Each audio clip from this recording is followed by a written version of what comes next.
Imagine, une seule voiture, vendue aux enchères chez Sotheby's Paris en janvier 2026, prix final 35,42 millions d'euros.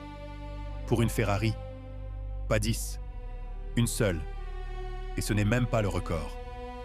Le record absolu, c'est une Mercedes 300 SLR Uhlenhaut coupé, partie à 135 millions d'euros en 2022, soit 143 millions de dollars. Pour une seule voiture. Tu te dis que c'est juste un délire de milliardaire. Faux. Ces chiffres sont la partie émergée d'un marché qui rapporte plus que ton livret A, plus que ton assurance vie et souvent plus que l'immobilier français. Dans cette vidéo, je vais te montrer comment les voitures de collection battent la bourse sur le long terme. Quel modèle achètent les investisseurs avertis en 2026? Comment toi aussi tu peux entrer dans ce marché à partir de 50 000 euros? Et surtout, les pièges qui ruinent les débutants. Accroche-toi, les chiffres vont te choquer. Parlons chiffres concrets. Le Haji Top, c'est l'index de référence des voitures de collection, suivi par les grandes maisons de vente depuis 2008. Son rendement moyen 8% par an. Stable, documenté, publié mensuellement. Compare. L'immobilier français plafonne à 3% par an en moyenne sur les 15 dernières années. Le livret A, tu le connais, c'est 3% aujourd'hui. 0,5 il y a 5 ans. Un bon ETF sur le S&P 500 fait 10% par an historiquement. Les voitures de collection sont au milieu, mais avec un avantage énorme. Tu peux la conduire, tu peux la montrer, tu peux en faire un objet de patrimoine transmissible. Le marché mondial pèse environ 35 milliards de dollars par an en volume d'échange, entre enchères publiques et transactions privées. En 2026, 9 des 10 plus grosses enchères publiques concernent des Ferrari. Ferrari, c'est la valeur refuge ultime du secteur. Ce que Rolex est aux montres, ce que Hermès est aux sacs, Ferrari l'est aux voitures. Mais l'intérêt majeur de ce marché, c'est la combinaison plaisir-rendement. Tu n'as pas une ligne abstraite sur ton compte titre. Tu as une machine concrète que tu exposes dans ton garage, que tu roules le dimanche et que tu transmettras à tes enfants. C'est ça, investir dans le luxe intelligent. Commençons par le sommet de la pyramide. Le club des voitures vendues plus de 100 millions. Numéro 1. La Mercedes 300 SLR Uhlenhaut, coupé de 1955. 2 exemplaires construits, un gardé par le constructeur dans son musée de Stuttgart, l'autre vendu aux enchères confidentielles chez R.M. Sotheby's en mai 2022 pour 135 millions d'euros, soit 143 millions de dollars. Record absolu, toutes catégories confondues. Numéro 2, la Ferrari 250 GTO. 36 exemplaires construits entre 1962 et 1964. Toutes sont aujourd'hui valorisées plusieurs dizaines de millions d'euros. En vente privée, une GTO s'est échangée à 70 millions de dollars en 2018. Aux enchères publiques, le record était de 48 millions d'euros, même année. Et en janvier 2026, l'unique exemplaire blanc, la fameuse Bianco Special châssis 3729 GT, s'est adjugé à 35,42 millions d'euros chez Sotheby's. Pourquoi ces prix délirants? 3 ingrédients: rareté extrême, historique motorsport, pédigré des propriétaires successifs. La Bianco Special avait été possédée par le pilote anglais Jack Sears, puis par un ancien président de Microsoft. Chaque châssis raconte une histoire documentée. Ces voitures ne sont pas pour toi, pas pour moi. mais elle fixe la barre qui tire toute la pyramide vers le haut. Maintenant, la vraie nouvelle de 2026. Le segment qui monte le plus vite, ce n'est pas les Ferrari des années 60. C'est les supercars des années 90 et début 2000. Ce qu'on appelle les modernes classics. Exemple 1. La Porsche 964 Carrera RS. En 2010, tu pouvais en trouver une en bon état à 50 000 €. Aujourd'hui, la même est cotée entre 150 et 250 000 € selon l'historique. Rendement réel sur 15 ans, environ 15% par an. Mieux qu'un bon ETF. Exemple 2, la Ferrari F40. Sortie en 1987, production 473 exemplaires. En 2019, un châssis factory prototype s'est vendu 4,8 millions € chez RM Sotheby's à Paris. Les F40 standards tournent aujourd'hui entre 1,5 et 3 millions € selon le kilométrage et l'historique. Exemple 3. La McLaren F1. Production de 1992 à 1998. Seulement 64 exemplaires de route construits. Valeur moyenne actuelle, 20 millions $. Ralph Lauren en possède une. Rowan Atkinson en a eu une. Elles s'échangent entre collectionneurs triés sur le volet. Exemple 4. Lamborghini Countach restauré. Bugatti EB110. Ferrari Enzo. Toutes ces supercars commencent à devenir les nouveaux mythes. Le message est clair. Ce que tu pouvais acheter 9 à 30 ans s'est multiplié par 5 à 10 en 2 décennies. Bon, parlons vraiment.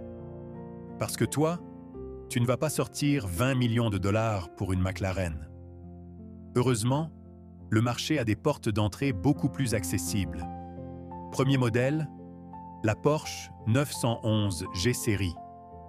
Produite entre 1974 et 1989. Tu en trouves encore aujourd'hui entre 30 et 60 000 € pour un bel exemplaire.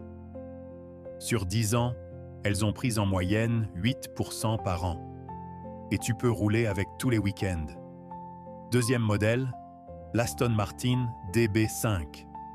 Oui, celle de James Bond. Goldfinger 1964. Un exemplaire authentique en bon état s'échange entre 600 000 et 1 million €. C'est plus cher, mais la prime James Bond garantit une demande inébranlable à chaque sortie de film.